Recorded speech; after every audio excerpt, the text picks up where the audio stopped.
मित्रांनो, आपली कायद्याची लेक्चर सिरीज सुरू आहे। आज कायद्याच्या लेक्चर सिरीजमध्ये आपण कौटुंबिक हिंसाचारापासून महिलांचं संरक्षण अधिनियम 2005 बघणार आहोत। मित्रांनो, आपला देश स्वतंत्र झाला। देश स्वतंत्र झाल्यानंतर आपण संविधान स्वीकारलं। जे संविधान या देशातल्या प्रत्येक नागरिकाला समान अधिकार, सन्मान आणि सुरक्षितता देणारं असावं, यासाठी आपण 2 वर्ष 11 महिने 18 दिवस संविधानाचं काम संविधान समिती, विशेषतः ड्राफ्टिंग कमिटी म्हणजे मसुदा समितीने केलं। त्यातली प्रमुख 3 कलमं अत्यंत महत्त्वाची स्त्री समानता आणि कौटुंबिक हिंसाचारापासून महिलांच्या संरक्षणाच्या संदर्भातलं आहे। पहिलं कलम आहे 14, ज्यामध्ये स्त्री आणि पुरुष समानता, कायद्यासमोर स्त्री व पुरुष समानता आर्टिकल 14 असं म्हणतंय। दुसरं आर्टिकल 15 असं म्हणतंय की बाबा लिंगानुसार भेदभाव करता येणार नाही। हा पुरुष आहे का महिला आहे का तृतीयपंथी आहे का आणखी कोणी आहे। आणि याहीपेक्षा अत्यंत महत्त्वाचं मी तर असं म्हणेल, या देशात आपण स्वतंत्र झालो आणि स्वतंत्ररित्या आपण आपलं जीवन सन्मानानं जगू शकतो, याचा जर आत्मा काही असेल तर या देशाच्या संविधानाने या नागरिकाला दिलेलं आर्टिकल 21 जे जीवित व व्यक्तिगत स्वातंत्र्याच्या अधिकाराचं फार मोठं संरक्षण देतं। मित्रांनो, 26 नोव्हेंबर 1949ला आपण संविधान स्वीकारलं। 26 जानेवारी 1950 पासून प्रजासत्ताक देश म्हणून आपल्या देशाचा राज्यकारभार सुरू झाला। आज 50 पासून साधारणतः 2023 पर्यंत आपण आलेलो आहे। तरी आपल्यापुढे प्रश्न आहेत की आपल्या देशातली महिला सुरक्षित आहे का? देशाची राजधानी दिल्ली असेल, महाराष्ट्र राज्याची राजधानी मुंबई असेल, ते राजधानीपासून तर गावापर्यंत आज महिला अत्याचाराचे अनेक विषय वृत्तवाहिन्या, प्रिंट मीडिया, इलेक्ट्रॉनिक मीडियाच्या माध्यमातून आपल्या पुढे येतात। जेव्हा संविधान महिलांना एक सुविधा किंवा सुरक्षिततेचा अधिकार देते, त्या देशामध्ये रस्त्यावर महिलावर अत्याचार होत आहेत, सार्वजनिक ठिकाणी महिला असतील तिथे त्यांच्यावर अत्याचार होते। ह्या सगळ्या गोष्टी बाहेरचे लोक करत आहे, असुरक्षित आहे, ह्या गोष्टी आपण समजू शकतो। परंतु ज्या कुटुंबात महिला राहते, तिथले आईवडील असतील, तिथले भाऊ असतील, तिथे तिचा पती असेल, मुलं असतील, म्हणजे आजकाल तर हेही ऐकायला म्हणजे नातेसंबंधातली एखादी घटना जी नैतिकतेच्या अगदी उंच पातळीवर जाऊन नातेसंबंधाचे धिंडवडे उडेल, ती म्हणजे संपत्तीसाठी आईवडिलांना मुलं मारून टाकतात, आईला मारून टाकतात। ह्या ज्या घटना आहेत ह्या निश्चित कुठल्याही समाजासाठी, कुठल्याही देशासाठी भूषणवह नाही आहेत। आणि म्हणून कौटुंबिक हिंसाचारापासून महिलाचं संरक्षण व्हावं यासाठी देशाला अधिनियम करावा लागतोय। त्यासाठी पुढे 2006चाही वेगळा कायदा होतोय आणि हा कायदा असूनही आज देशामध्ये महिलांवरील अत्याचार थांबलेले आहेत का, हा प्रत्येकाने आपापल्या कुटुंबामध्ये, समाजामध्ये आपला प्रश्न जो आहे तो विचारला पाहिजे। आणि यावर हे कायदे समजून घेताना हे अत्यंत क्लिष्ट भाषेमध्ये मी प्रयत्न करेल ते अगदी सोप्या पद्धतीनं तुम्हाला समजून सांगण्याचा। परंतु हे कायदे समजून घेत असताना आम्ही कायद्यानं राहतोय का, हा देश कायद्याने चालावा, समाजातल्या प्रत्येकाला इथे सन्मानानं जगता यावं, ही फक्त कायद्याची म्हणजे संविधानाची आणि संविधानानंतर जिथे कोणी एखाद्यावर अत्याचार करतोय, उदाहरणार्थ कौटुंबिक हिंसाचार असेल किंवा आपण याच्या आधीचा कायदा बघितला हुंडाबंदी अधिनियम, या सगळ्या कायद्यांमुळं किंवा IPC मुळं, CRPC मुळं, महाराष्ट्र पोलीस अधिनियमांमुळं कायदा आणि सुव्यवस्था येण्यामध्ये मदत होणार आहे। परंतु खरी मदत तर तेव्हा होईल की जेव्हा व्यक्तिशः लोक हे लक्षात घेतील की मी स्वतः कुठल्याही पद्धतीचा अन्याय करणार नाही किंवा माझ्या कुटुंबामध्ये तसा तो होऊ देणार नाही। तर चला, आज आपण कौटुंबिक हिंसाचारापासून महिलांचं संरक्षण अधिनियम 2005 समजून घेण्याचा प्रयत्न करू। मित्रांनो, समाज कल्याण अधिकारी म्हणजे सहाय्यक आयुक्त समाज कल्याण गट अ आणि समाज कल्याण अधिकारी गट ब चा जो सिलेबस आला त्यामध्ये प्रामुख्यानं हे घटक मेन्शन करण्यात आले की ज्यावर प्रश्न विचारले जातील। त्यामध्ये दुर्बल घटक आहेत, महिला आहेत, अनुसूचित जाती, अनुसूचित जमाती यांच्या संदर्भातले अधिनियम आहेत। सो या नवीन अपडेटेड सिलेबसमध्ये आपण हे कायद्याचे लेक्चर जे आहेत ते ॲड करतोय। याशिवाय डिपार्टमेंटल PSI असेल किंवा PSI मेन्स असेल, PSI जनरल PSI मेन्स असेल किंवा डिपार्टमेंटल PSI असेल, याला सुद्धा हे कायदे आहेत की ज्याच्यावर प्रश्न तुम्हाला विचारले जाऊ शकतात. आणि बाकी इतर जे काही समाज बांधव आहेत, आपल्या प्रत्येकाला जीवन जगत असताना ह्या सगळ्या कायद्यांची माहिती असली पाहिजे. ओके, चला तर आता आपण कौटुंबिक हिंसाचारापासून महिलांचं जे संरक्षण आहे, तो अधिनियम जो आहे 2005चा, तो समजून घेण्याचा प्रयत्न करू. राष्ट्रपतींची अनुमती जी आहे, आता कायदा हा जरा क्लिष्ट टॉपिक आहे, त्यामुळे एक एक पॉईंट आपण आपल्याला वाचावा लागेल आणि समजून घ्यावा लागेल. ओके, याला जे अनुमती आहे, म्हणजे आपल्या देशामध्ये एखादा कायदा करायचा असेल तर आपल्याला माहिती आहे की केंद्रामध्ये जे आपलं पार्लमेंट आहे, संसद, या संसदेमध्ये आपण विधेयक मांडल्यानंतर किंवा एखादं अधिनियम असेल किंवा एखादा कायदा असेल, जो कायदा व्हावा आणि त्याला बहुमत प्राप्त होऊन तो ऑनरेबल राष्ट्रपती म्हणजे प्रेसिडेंट यांच्याकडे गेला आणि यांच्या स्वाक्षरीनंतर त्या विधेयकाचं कायद्यामध्ये रूपांतर होतं.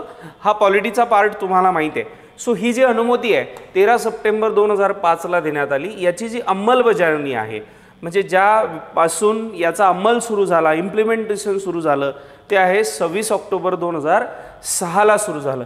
गॅजेटमध्ये याला प्रकाशित करण्यात आलं, पब्लिश इन गॅजेट, की जे वितरित करता येईल. राज्य आणि देशातील इतर जे काही केंद्रशासित प्रदेश आहे त्यांच्याकडे त्या कॉपीज देता येईल. 17 ऑक्टोबर 2006ला हा प्रकाशित झाला. काय उद्देश होता हा कायदा करण्यामध्ये? भारतीय राज्यघटनेने महिलांना बहाल केलेल्या अधिकारांची प्रभावीपणे अंमलबजावणी करणे. कलम 14, कलम 15, कलम 21 काय म्हणतं? 14 हे म्हणतं की पुरुष आणि स्त्री असा भेदभाव करता येणार नाही, कायद्यासमोर स्त्री किंवा पुरुष समान असेल. कलम 15 काय म्हणतं? लिंगानुसार भेदभाव करता येणार नाही, पुरुष आहे, पुल्लिंग आहे, स्त्रीलिंग आहे, लिंगभेद करता येणार नाही. आणि 21 असं म्हणतं की इथे जन्माला आलेल्या प्रत्येकाला जीवन जगण्याचा, जीवित राहण्याचा अधिकार आहे.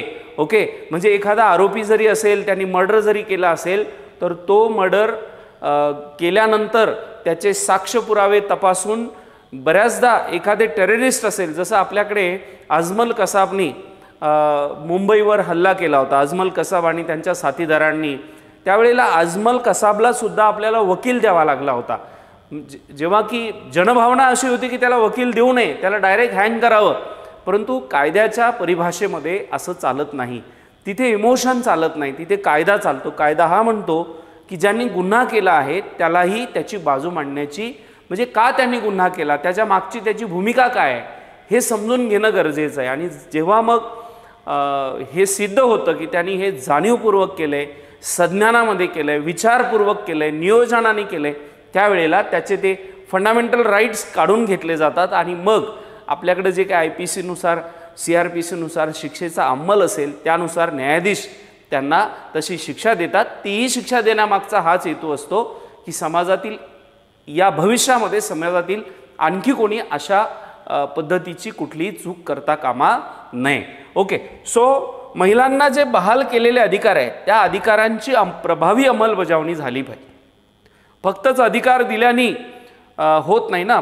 फक्तच आपण म्हटलं की आमच्या कुटुंबामध्ये स्त्री पुरुष समानता आहे, परंतु प्रत्येक वेळेला महिलांना घरामध्ये आपलं स्वतःचं काही वैयक्तिक काही खर्च करायचा असेल तर प्रत्येक वेळेला पुरुषापुढे हात पसरावा लागत असेल, तर त्याला स्त्री पुरुष समानता म्हणत नाही. संपत्तीचा वाटा असेल, आपल्या देशामध्ये संपत्तीच्या वाट्यामध्ये स्त्रियांना समानतेचा अधिकार मिळावा यासाठी बाबासाहेबांनी 1948लाच हिंदू कोड बिल मांडलं होतं, परंतु त्यावेळेला तत्कालीन पार्लमेंटनी किंवा कायदेमंडळाने त्याला समर्थन दिलं नाही. पुढच्या काळामध्ये आपल्याला संपत्तीचा अधिकार महिलांना मिळाला, पण आजही प्रत्येक कुटुंबात त्या अधिकारासाठी महिलांना झगडावं लागतं. आणि एखादा भाऊ किंवा वडील तो वाटा देताना असं देतो जसं काही ती देण्याची इच्छा, तिची मानसिकता नाही आहे. परंतु मुळात कायदा हा आहे की त्या महिलांना त्यांचे हक्क हे सन्मानाने दिले गेले पाहिजेत. कुटुंबातील हिंसाचारापासून महिलांचं संरक्षण करणं हा याच्या मागची पार्श्वभूमी किंवा उद्देश आहे.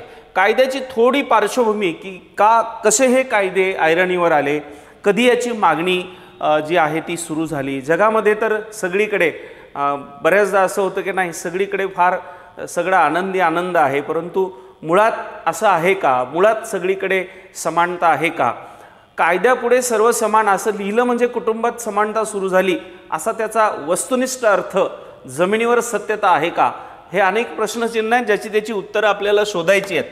चला, तर या संदर्भामध्ये कौटुंबिक हिंसाचाराच्या संदर्भानं मानवी हक्कांचं उल्लंघन विशेषतः महिलांच्या विकासातील हा गंभीर स्वरूपाचा अडसर आहे. हे जे काही महिलांवर त्यांच्या हक्कांचं उल्लंघन होत आहे किंवा त्यांचे हक्क डावलले जात आहेत, त्यांच्यावर हिंसाचार होत आहे, हा त्यांच्या विकासातला सगळ्यात मोठा अडथळा आहे.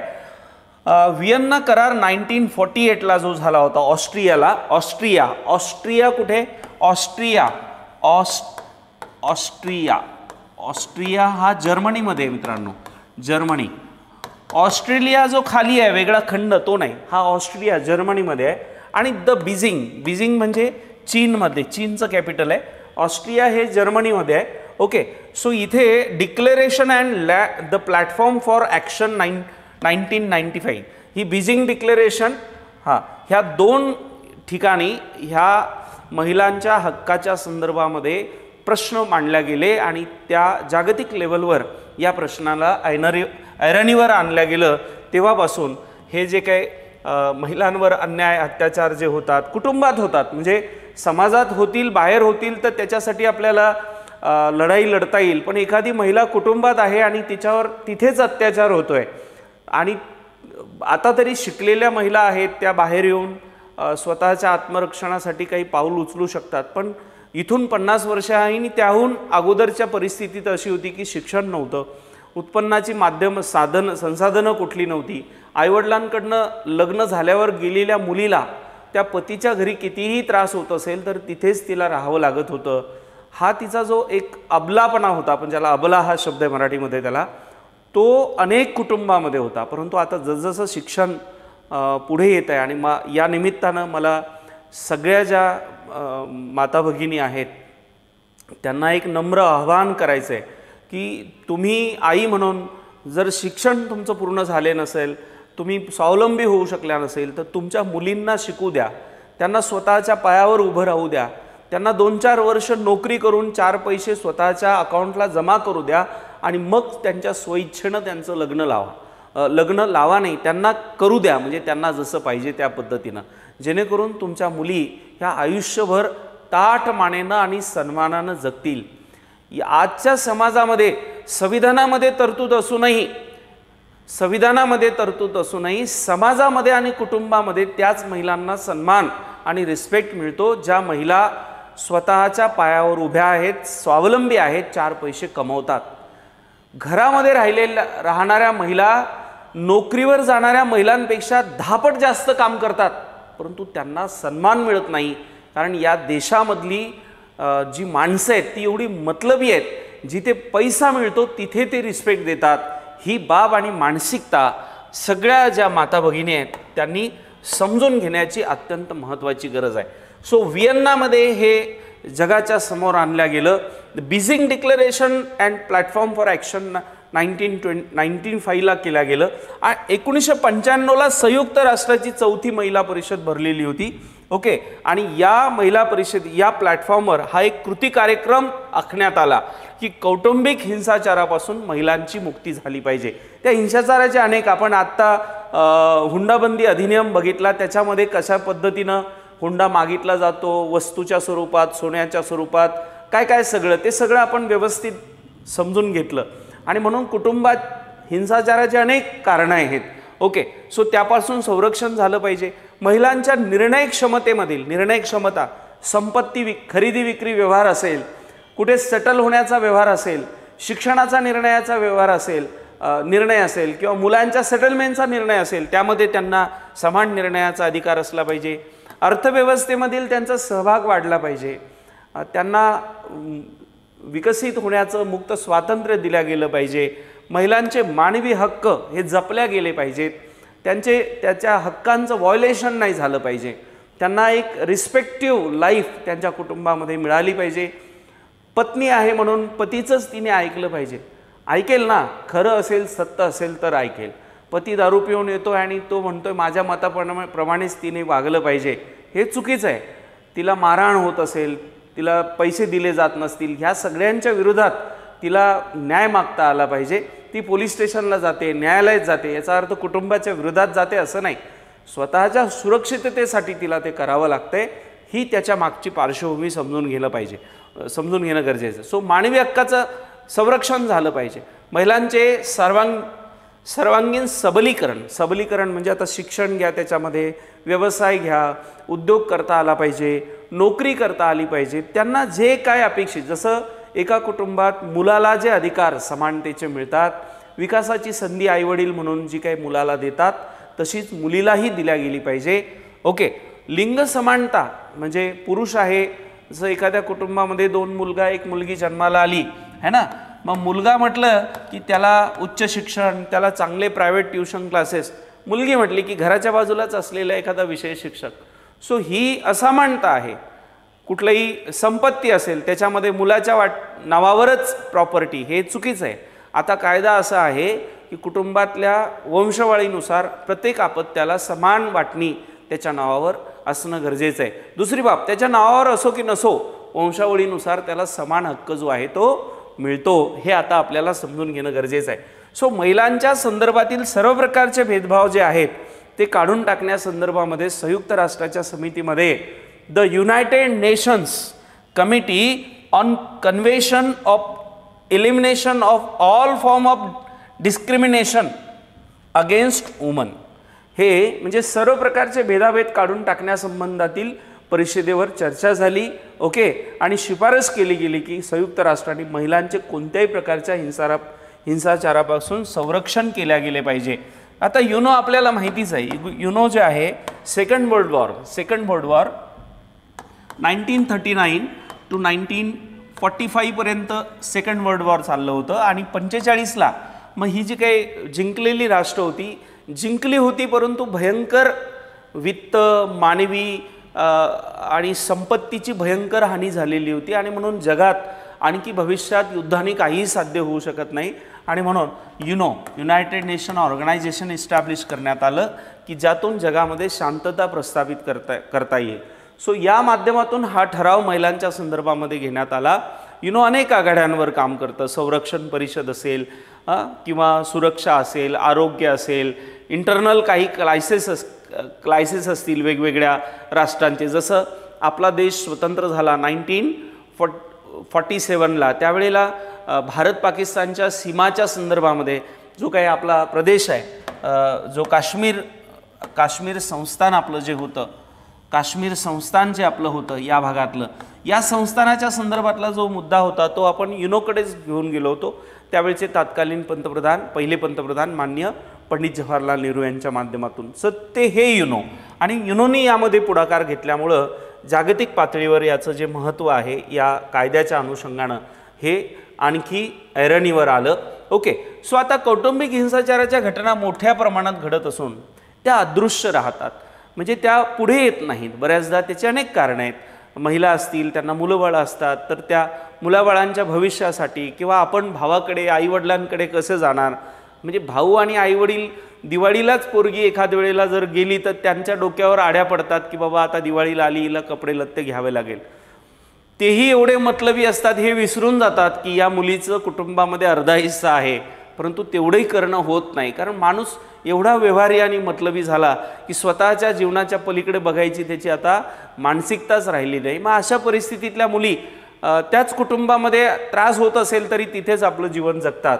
ओके, सो एखाद्या महिलेवर तिच्या पतीने किंवा पतीच्या नातेवाईकांनी अत्याचार केल्यास IPC 1860 म्हणजे 1860 म्हणजे काय, हिंसाचाराशी संबंधित नाही. IPC जे सुरू झालं त्याचं हे वर्ष आहे. लॉर्ड कॅनिंग त्यावेळेला होता.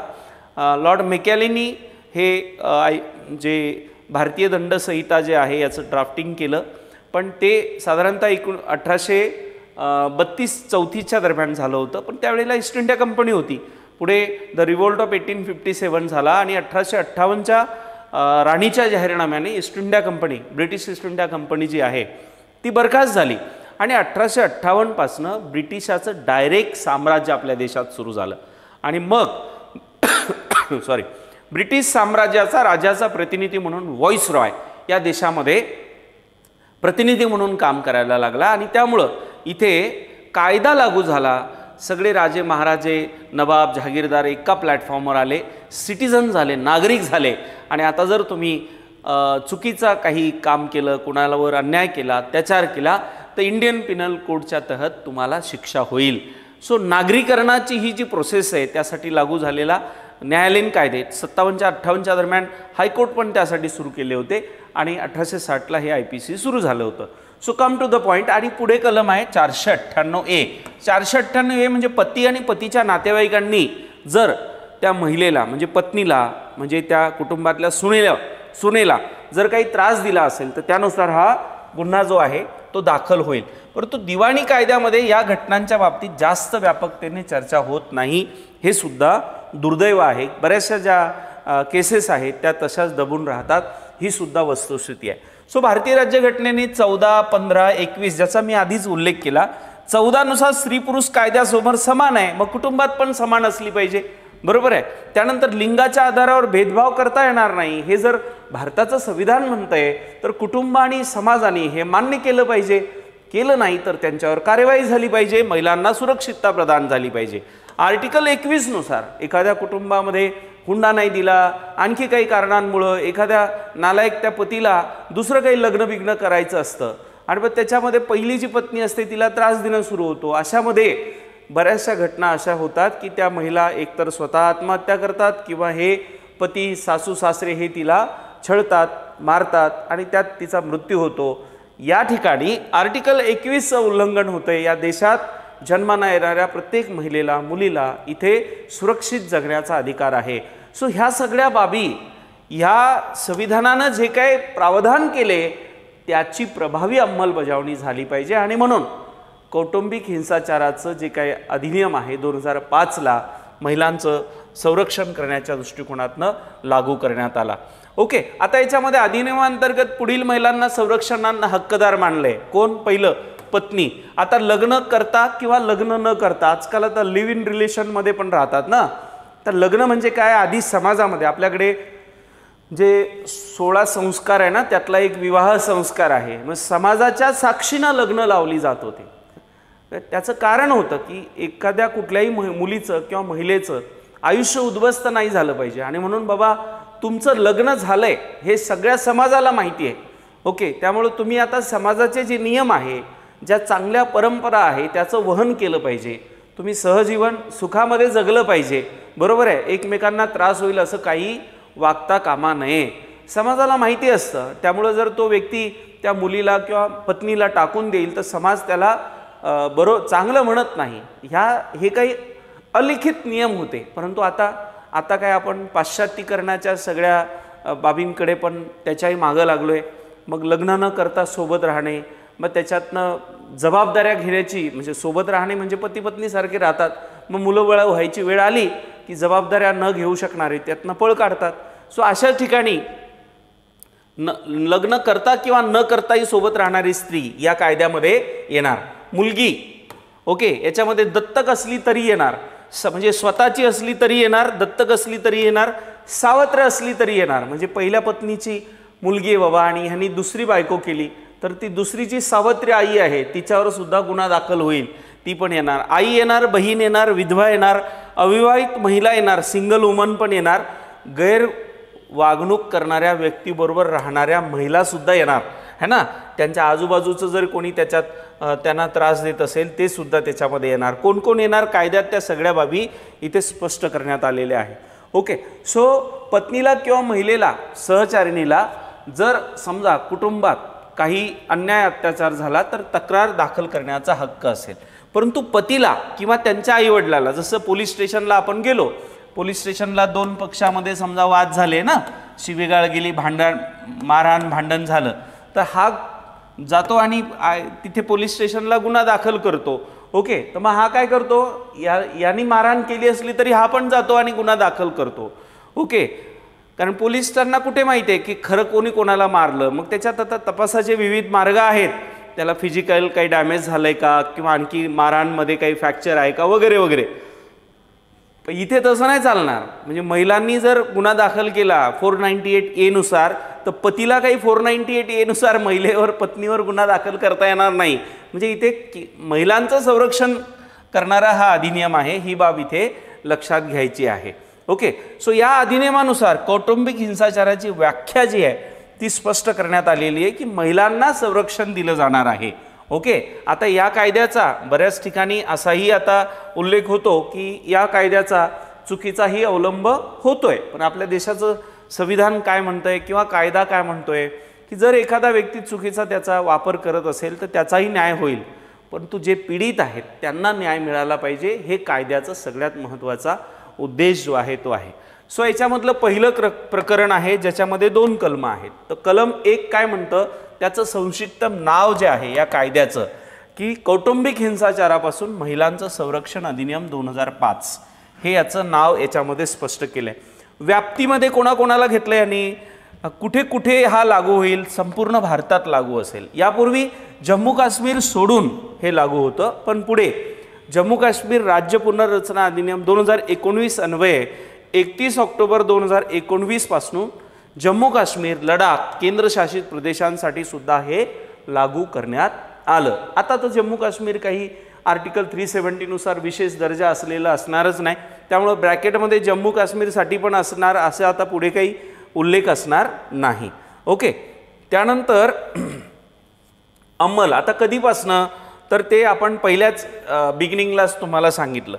पीडित व्यक्ती कोण असेल, पीडित व्यक्ती ज्या महिलेबरोबर कौटुंबिक नातेसंबंध असणाऱ्या, तिच्या बाबतीत कौटुंबिक हिंसाचाराची कृती झालेली आहे असे आरोप करणारी महिला, ओके, ही पीडित व्यक्ती असेल. की एखाद्या कुटुंबामध्ये ती राहते, तिचे पती राहतात, सासू सासरे राहतात आणि त्या सुनेनी असा आरोप केलाय की मला या कुटुंबातल्या नातेवाईकांनी XYZ कारणासाठी मारहाण केली, शारीरिक मारहाण केली, मानसिक छळ केला, शिव्या दिल्या, आणखी काय काय केलं.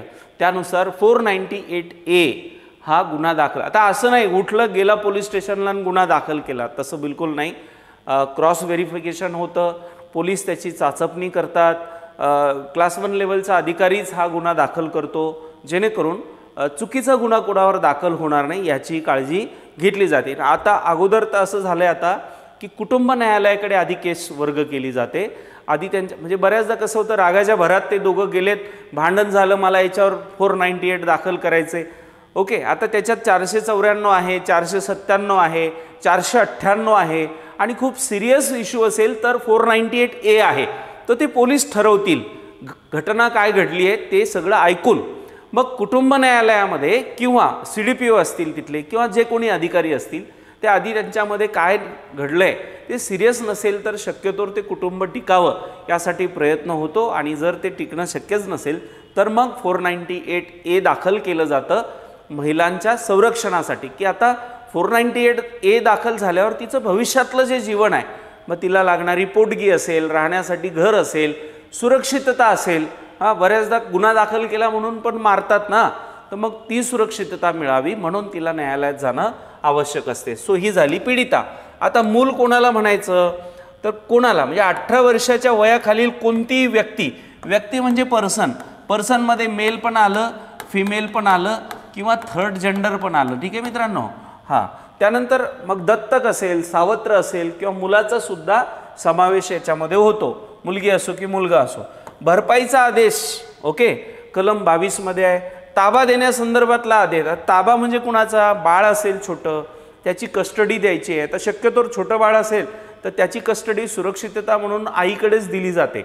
ठीक आहे, पण आता काही काही ठिकाणी आई पण डेंजर आई असणार अशी जर परिस्थिती असेल तर तिथे ऑनरेबल न्यायाधीश जे आहे ते निर्णय घेतील. कौटुंबिक घटना, प्रसंग, अहवाल याचा सुद्धा कलम 2 मध्ये उल्लेख करण्यात आलेला आहे. F मध्ये कौटुंबिक नातेसंबंधांच्या संदर्भामध्ये क्लिअर केले. आता हे नातेसंबंध कशा बाबतीत आहे, एकत्र राहिल्याने आहे, 2 व्यक्ती प्रस्तावित झालेले संबंध आहेत. ठीक आहे, हे संबंध समाजाच्या साक्षीनं होत की दोघांच्या मर्जीनं होत. ठीक आहे, रक्तसंबंध म्हणजे भाऊ बहीण आहे, आई वडील आहेत. ठीक आहे, विवाहाच्या द्वारे किंवा विवाह सदृश्य नातेसंबंध, विवाहासारखे म्हणजे लग्न केलं नाही पण नवरा बायको सारखे राहतात, ते पण आले. दत्तक संबंध आला, संयुक्त कुटुंबातील सदस्य आले म्हणजे चुलत भाऊ आले, काका पुतण्या, हे सुद्धा त्याच्यामध्ये आले. कौटुंबिक हिंसाचार जी मध्ये केलंय 3 अन्वये नमूद केलेला त्याचा अर्थ आहे. हुंडा, दंडाधिकारी, कार्यक्षेत्रातील पीडित व्यक्ती, ह्या सगळ्यांच्या बाबतीत मग आता कोण याच्यावर केस चालवेल, प्रथम वर्ग न्यायदंडाधिकारी किंवा महानगर दंडाधिकारी. दंडाधिकारी म्हणजे काय, ज्याला न्यायदानाचा अधिकार आहे आणि हा फौजदारी गुन्हा नाही आहे, हा दिवाणी आहे, म्हणजे ज्याच्यामध्ये तालुका दंडाधिकारी म्हणून जे काय आहेत तहसीलदार किंवा डेप्टी कलेक्टर रँकचे अधिकारी सुद्धा याचा न्यायनिवाडा करू शकतात किंवा ऑनरेबल कोर्टमध्ये जर विषय असेल तर कोर्टामध्ये तो विषय जाईल किंवा मध्यस्थी अधिकारी म्हणून किंवा तपास अधिकारी म्हणून child development officer child and woman development officer सुद्धा काम करू शकतात। ते आता शासनावर अवलंबून आहे की हे विषय तपास किंवा या बाबतीत कुणाकडे दिले जातील। वैद्यकीय सुविधा, आर्थिक सहाय्य, निष्कर्ष, अधिसूचना या सगळ्या बाबी कलम 2 मध्ये समाविष्ट करण्यात आलेल्या। संरक्षण अधिकारी राज्य शासन ज्यांना अपॉइंट करेल ते राहतील, है ना। संरक्षण आदेश दिला गेला, आता संरक्षणाच्या संदर्भातला आदेश कोण देईल? न्यायाधीश देतील आणि तो आदेश मग संरक्षण अधिकाऱ्यांच्या माध्यमातून पीडिता जे आहेत किंवा जे काही प्रतिवादी म्हणजे ज्यांनी अत्याचार केला त्याला दिला जाईल। निवासाबाबतचे आदेश बऱ्याचदा महिलांना घरातून काढून दिलं जातं, मग त्यांना आश्रय कुठे द्यायचा, कुठे त्यांना काही NGO असतील तिथे द्यायचा का? आणखी उत्तरवादी है ना, प्रतिवादी किंवा प्रतिपक्ष हे 3 शब्द आहे त्याला, जे जबाबदार आहेत, ठीक आहे, ज्याच्या विरोधात दाखल झाले, ह्या सगळ्यांचा उल्लेख याच्यात आहे। आणि सेवा प्रदाता किंवा सेवा देणारे सर्व्हिस प्रोव्हायडर काही NGO आहेत ज्या महिलांच्या सुरक्षिततेसाठी काम करतात। जसं आता मोजरीच्या बाजूला एक आनंद नावाचा तो मित्र आहे माझा, तो अशा ज्या महिला आहे आणि त्यांची टीम आहे ते काम करतात की ज्या घटस्फोटित महिला आहेत किंवा मानसिकदृष्ट्या ज्यांचं संतुलन गेलेल्या महिला आहेत त्यांना तिथे सुरक्षितता, निवास, त्यांना सगळं भोजन, ह्या सगळ्या बाबी ज्या आहेत त्या उपलब्ध करून दिल्या जातात। सामायिक घर असेल म्हणजे कॉमन प्रॉपर्टी असेल तर आता ती कॉमन प्रॉपर्टी वडिलोपार्जित असते, सुनेच्या नावावर नसते, परंतु त्या कुटुंबातली सदस्य ती असल्यामुळं ती पण त्या प्रॉपर्टीमध्ये सहभागी आहे, तिच्या नावावर असो किंवा नसो। सो ही बाब अत्यंत महत्त्वाची आहे। ह्या सगळ्या बाबींचा उल्लेख आश्रय घर म्हणजे आता जर समजा असुरक्षितता असेल तर आश्रय घर म्हणून त्यांना जे आहे तिथे राज्य शासनाच्या माध्यमातून या सगळ्या माध्यमातून ते घर जे आहे ते कुठे अलाउड करायचं ह्या सगळ्या बाबींचा उल्लेख आहे। पुढे प्रकरण 2 मध्ये कौटुंबिक हिंसाचार कलम 3 आहे डोमेस्टिक व्हायलन्समध्ये। आता याच्यामध्ये कुठल्या प्रकारचा डोमेस्टिक व्हायलन्स किंवा काय होणार, तर पीडित जी व्यक्ती आहे तिला आरोग्याला काही धोका झाला आहे, सुरक्षिततेच्या बाबतीत धोका आहे, जीवितच्या बाबतीत धोका आहे, अवयव काही फ्रॅक्चर झालं आहे तिचं किंवा आणखी काही झालं आहे, मानसिक त्रास दिला जातो आहे, शारीरिक त्रास दिला जातो आहे, शारीरिक दुर्व्यवहार केला जातो आहे, लैंगिक दुर्व्यवहार केला जातो आहे, शाब्दिक किंवा भावनिक दुर्व्यवहार केला जातो आहे किंवा आर्थिक दुर्व्यवहार केला जातो आहे, तरीसुद्धा यामध्ये हा जो 498A किंवा इतर जो गुन्हा आहे हा दाखल होऊ शकतो। नोट, यामध्ये शिवीगाळ किंवा धमकीचा सुद्धा समावेश होतो, ठीक आहे। यामध्ये हुंडा घेणे, त्यासाठी अन्याय अत्याचार करणे असे अनेक निकष जे आहे ते लागू होतात। ओके, सो म्हणजे कौटुंबिक हिंसाचाराच्या संदर्भामध्ये संरक्षण अधिनियम जो आहे महिलांना संरक्षण देणारा, त्यात काय काय कलम आहेत ती समजून घेण्याचा प्रयत्न करू। प्रकरण 3 मध्ये संरक्षण अधिकारी किंवा सेवा देणाऱ्याची कर्तव्य आणि अधिकार, जे काही सेवा देणारे व्यक्ती आहे त्यांना 4 ते 11 या कलमामध्ये घेण्यात आलेले। संरक्षण अधिकाऱ्याची माहिती देणे किंवा माहिती देणाऱ्या कोणत्याही व्यक्तीवर दायित्व असणे। आता कौटुंबिक हिंसाचाराची कृती घडलेली आहे किंवा घडणार आहे अशी माहिती देणारा अधिकारी, सद्भावनापूर्वक माहिती देणारा व्यक्ती असेल है ना, तर त्याच्यावर कुठल्याही पद्धतीचं दिवाणी किंवा फौजदारी दायित्व म्हणजे ॲन्सरेबिलिटी नसते। सो जो अधिकारी आहे तो कसा असेल, कोण असेल, या संदर्भातला निकष 4 मध्ये देण्यात आलेला आहे।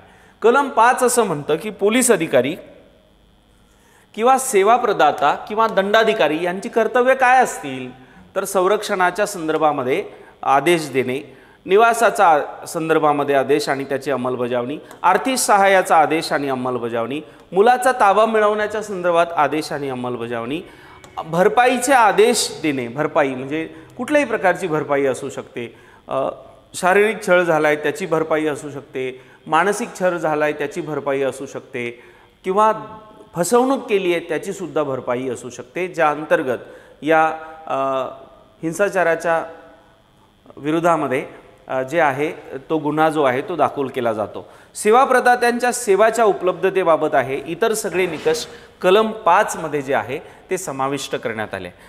कलम 6 मध्ये आश्रयगृहाची किंवा आधारगृहाची कर्तव्य आणि ड्युटीज। ओके, आता याच्यामध्ये पीडित व्यक्तीला आश्रय देण्याची विनंती जर समजा झाली की बाबा एखाद्या कुटुंबामध्ये महिला राहत आहे आणि त्या कुटुंबातल्या पतीकडून किंवा पतीच्या नातेवाईकांकडूनच तिला धोका आहे, तर अशा परिस्थितीमध्ये जर त्या महिलेने तशी विनंती सुरक्षा देण्यासंदर्भातला अर्ज दाखल केला तर तिला तसा आश्रयगृह जे आहे तिथे तिची रवानगी केली जाते।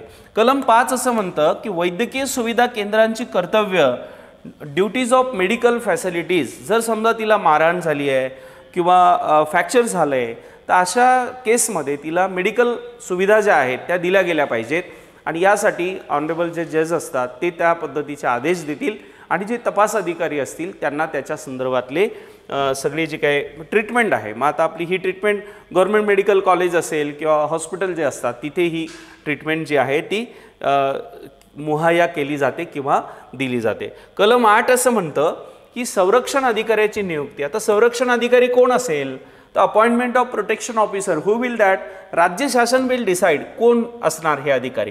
केंद्र शासनाने हा कायदा केला पण प्रत्येक राज्याच्या राज्य शासनाला ठरवायचं आहे की सुरक्षा अधिकारी कोण असणार आहे।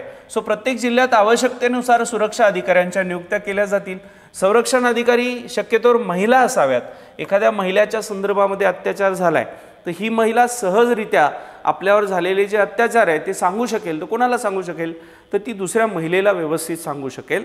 त्यामुळे शक्यतोवर ज्या अधिकारी आहेत त्या महिला अधिकारी असल्या पाहिजेत। यामध्ये चाइल्ड अँड वुमन डेव्हलपमेंट ऑफिसरची पदं आहेत आपली जिल्हा आणि तालुका लेवलला, क्लास 1 आणि क्लास 2 ची, शक्यतोवर त्यांना हा तपास दिला जातो किंवा तालुक्याला तहसीलदार असतील, BDO असतील त्यांना सुद्धा तपास जो आहे तो दिला जाऊ शकतो। ठीक आहे, त्यानंतर कलम 9 असं म्हणतंय संरक्षण अधिकाऱ्याची कर्तव्य आणि जबाबदारी काय असतील। समजा आता एखादा संरक्षण अधिकारी महिला आहे पण तिने लक्ष नाही दिलं, पीडित महिला आहे, तिची जी काही झालेली तिच्यावर अत्याचार आहे त्याकडे दुर्लक्ष केलं, अशा केसमध्ये त्या सुरक्षा अधिकाऱ्यावर सुद्धा कार्यवाही झाली पाहिजे, त्याचाही निकष कलम 9 मध्ये करण्यात आलेला आहे।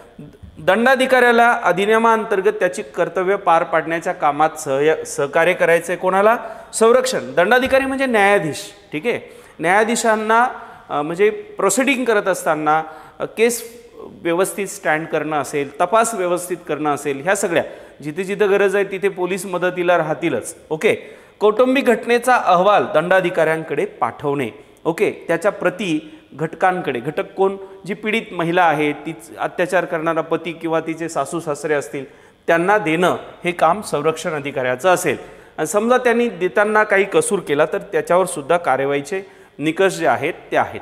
पुढे आता C पासून I पर्यंत हे सगळे निकष देण्यात आलेले आहेत जे सहजरित्या वाचल्यावर तुम्हाला समजतील, जे मी तुम्हाला आपल्या ॲपला आणि टेलिग्रामला सुद्धा शेअर करणार आहे। कलम 10 काय म्हणतंय, सेवा प्रदाते।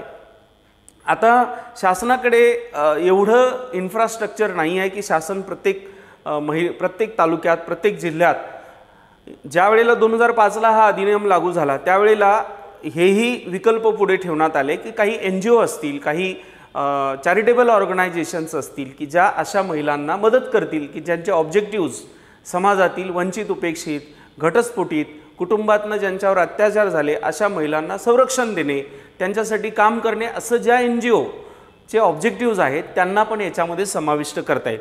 पण त्यांची सोसायटी नोंदणी अधिनियम 1860 नुसार असली पाहिजे। ठीक आहे, किंवा कंपनी असेल ती 1956 नुसार त्याची नोंदणी असली पाहिजे, ज्या चॅरिटेबल ॲक्टिव्हिटी ज्याला धर्मदाय ॲक्टिव्हिटी म्हणतात। ओके, ठीक आहे।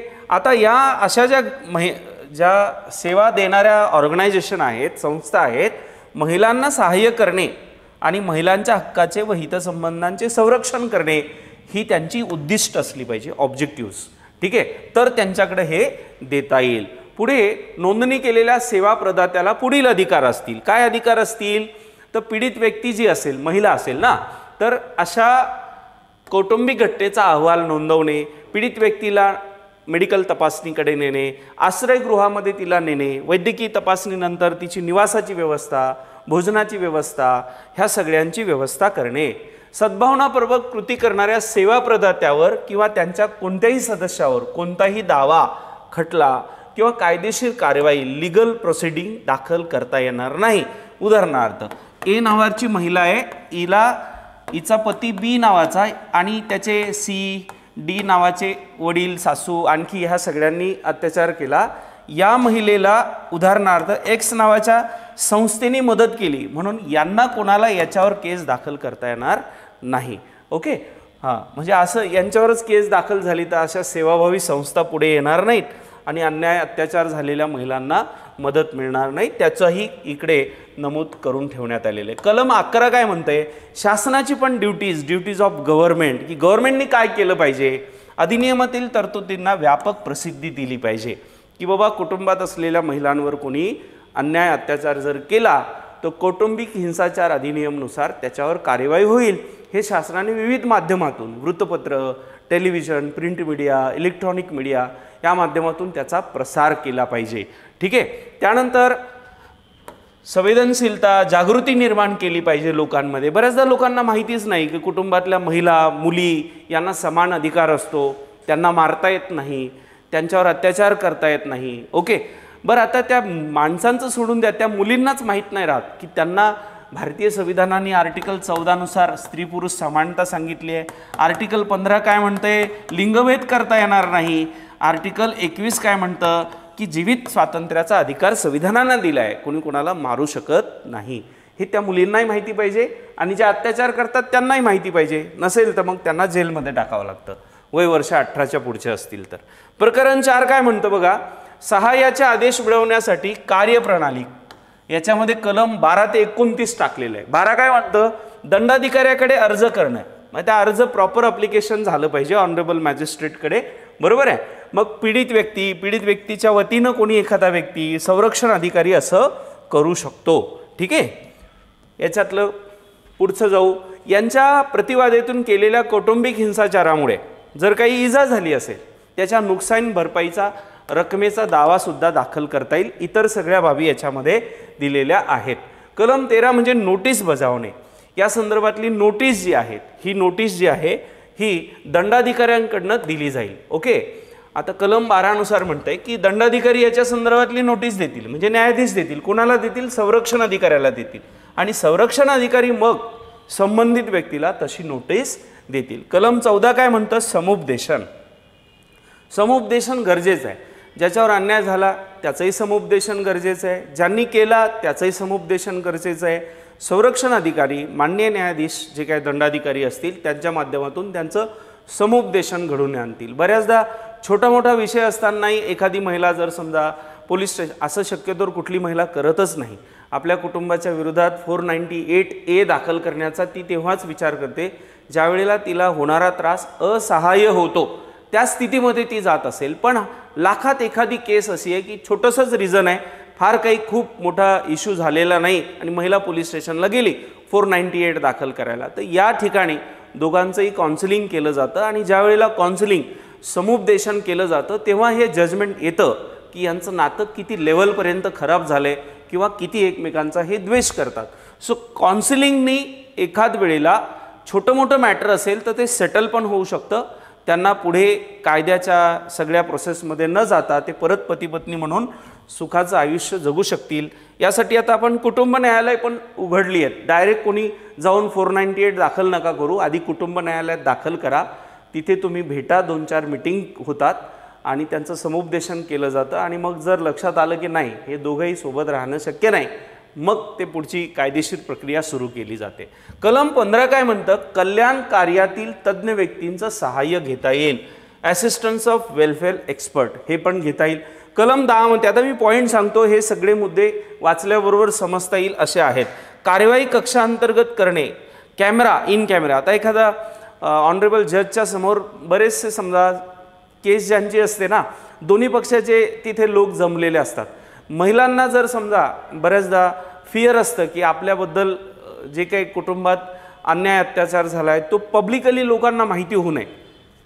सो अशा स्थितीमध्ये जर त्या महिलेनी ऑनरेबल दंडाधिकारी म्हणजे न्यायाधीश यांना जर विनंती केली तर त्यांची इन कॅमेरा प्रोसिडिंग जी आहे ती घेतली जाऊ शकते. म्हणजे हॉलमध्ये कोणी राहणार नाही, फक्त संबंधित लोक राहतील आणि ते रेकॉर्ड केलं जाईल. ठीक आहे, चला हा झाला इनकॉम कॅमेराच्या संदर्भातला मुद्दा.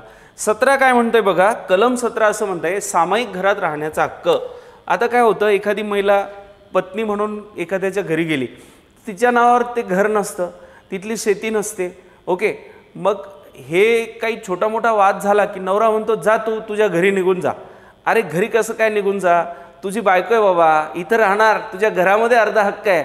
आर्टिकल 17 सांगतंय हां इथं राहणार नाही, तू मला राहू देणार नाही तर तुला मी कोर्टात खेसेल आणि या घरात मला तुला राहू द्यावंच लागेल. आर्टिकल 17 हिंसाचाराच्या संदर्भातलं महिलांना संरक्षण देणारं कलम आहे, लक्षात घ्या.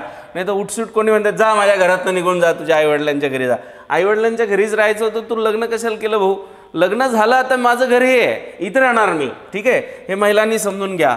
कलम 18 काय म्हणतं, संरक्षण आदेश, हुकूम, प्रोटेक्शन ऑफ ऑर्डर या संदर्भात जर समजा भांडण झालं आणि महिलेने केस दाखल केली तर त्या महिलेला जर सुरक्षितता नाही असं वाटत असेल, काही लोक व्हायलंट असतात, येऊन मारहाण करणे वगैरे वगैरे, त्या महिलेने तसा जर अर्ज दिला तर तिला सुरक्षितता बहाल करणं हे सुद्धा पोलिसांचं काम आहे. पण आता पोलिसांकडे मॅनपॉवर कमी आहे, ह्या सगळ्या बाबीत आहेच, कलमामध्ये तर सगळं आहे.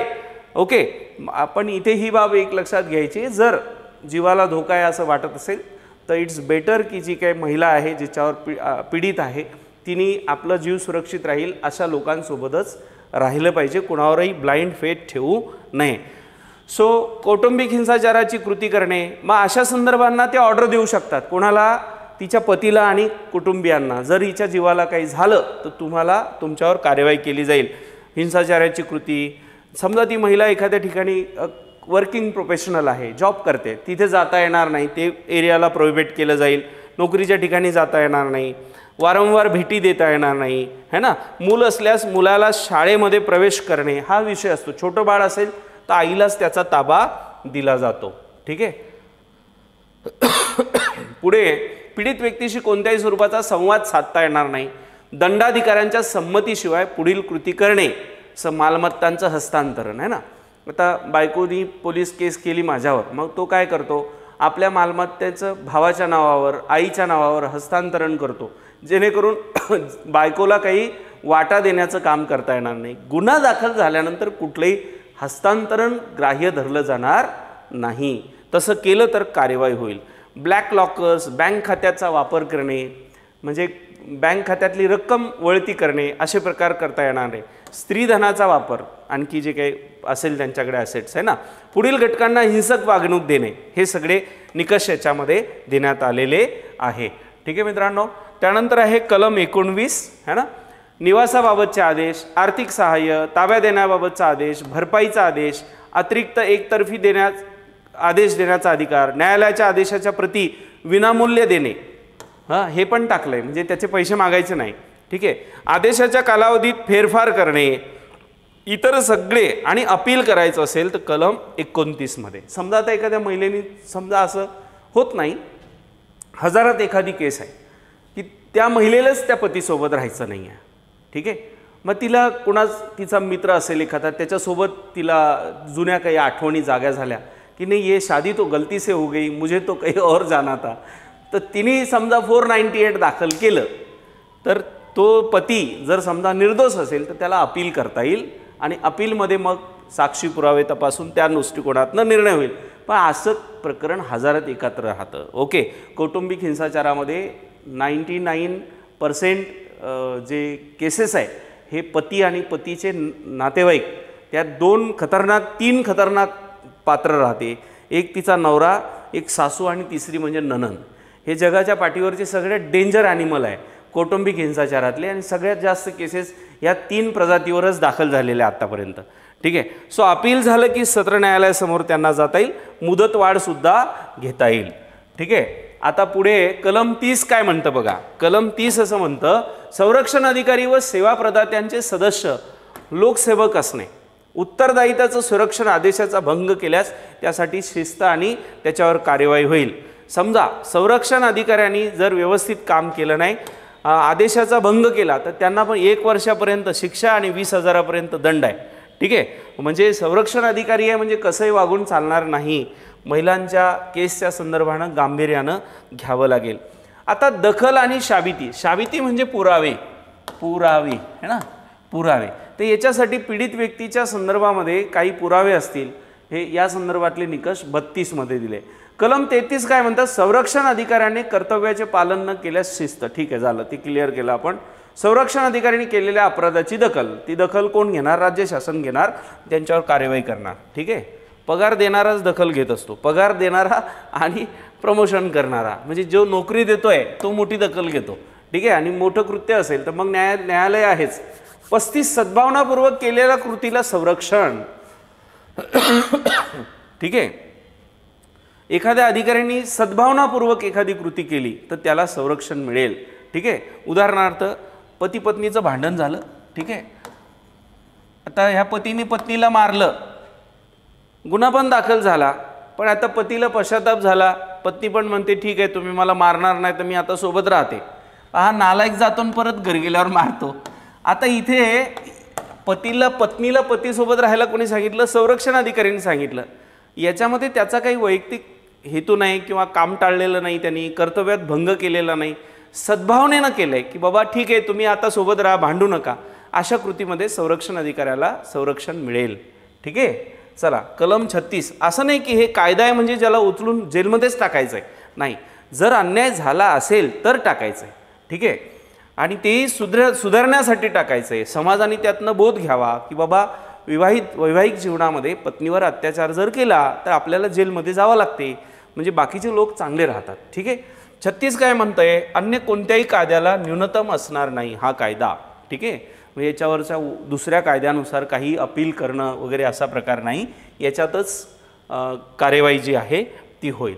पुढे कलम 37 असं म्हणतं, केंद्र सरकारचा नियम करण्याचा अधिकार असेल की यामध्ये काही बदल करायचा असेल तर त्याचा अंतरिम अधिकार जो आहे तो ऑनरेबल हाऊस म्हणू आपण, पार्लमेंट.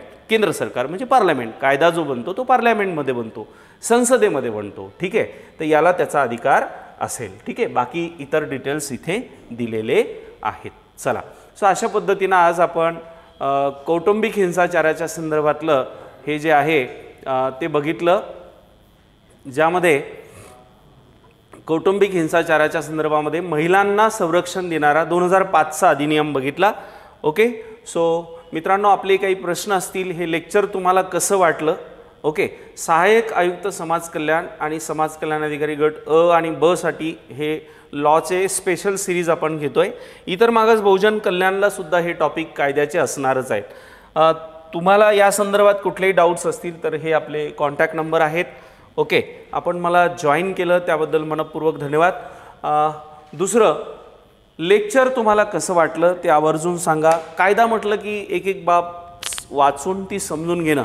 सो हे सगळे जे नोट्स आहेत आपण वेगवेगळ्या बुक्समधनं, अर्थात कायद्याचंच बुक्स आहे पण समजून घेण्यासाठी त्याला एका प्रॉपर सिक्वेन्समध्ये देण्याचा प्रयत्न केला आहे, तर ते तुम्हाला सोबतीला राहील.